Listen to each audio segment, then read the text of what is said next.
However, as I have indicated, the guidelines are not without some major issues. To begin with, they are not always relevant. They are developed in order to assess the nutritional adequacy of highly processed, manufactured, cooked food that generally incorporates artificial supplementation. Such food is very different in its composition from raw meat, raw bone and raw vegetable without supplementation. For example, the guidelines state that fat per se is not essential, whereas those involved in the feeding of species-appropriate raw diet to dogs are likely to consider that A, fat is essential, and B, the type and source of that fat is very important.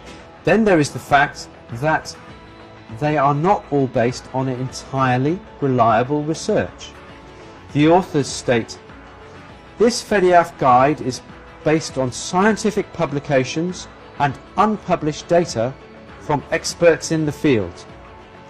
Obviously, unpublished data from experts in the field cannot really be considered as reliable. It is also noted that much of the guidance is based on research that was conducted many years ago, some as early as the 1930s, and has never been replicated, and also on tiny studies involving very few dogs.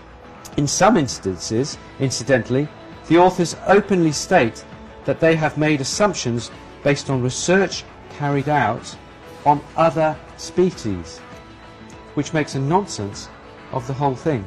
3. It must be said that the guidelines do not consider wider nutritional issues. There is no discussion of the fact that certified organic ingredients, for example, which have higher nutritional values and lower levels of chemical toxins compared with intensively farmed, highly processed or chemically produced ingredients.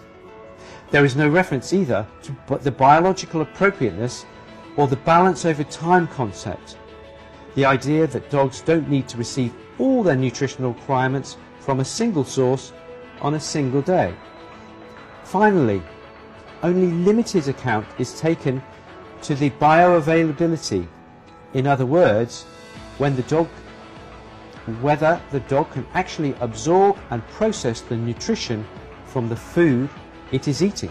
Anyway, there is one sentence in the guidelines that, as it were, says it all. Pet foods can be adequate and safe when nutrient levels are outside the recommendations in this guide based on the manufacturer's substantiation of nutritional adequacy and safety. In other words, if a manufacturer says its food is adequate and safe, well, that's good enough.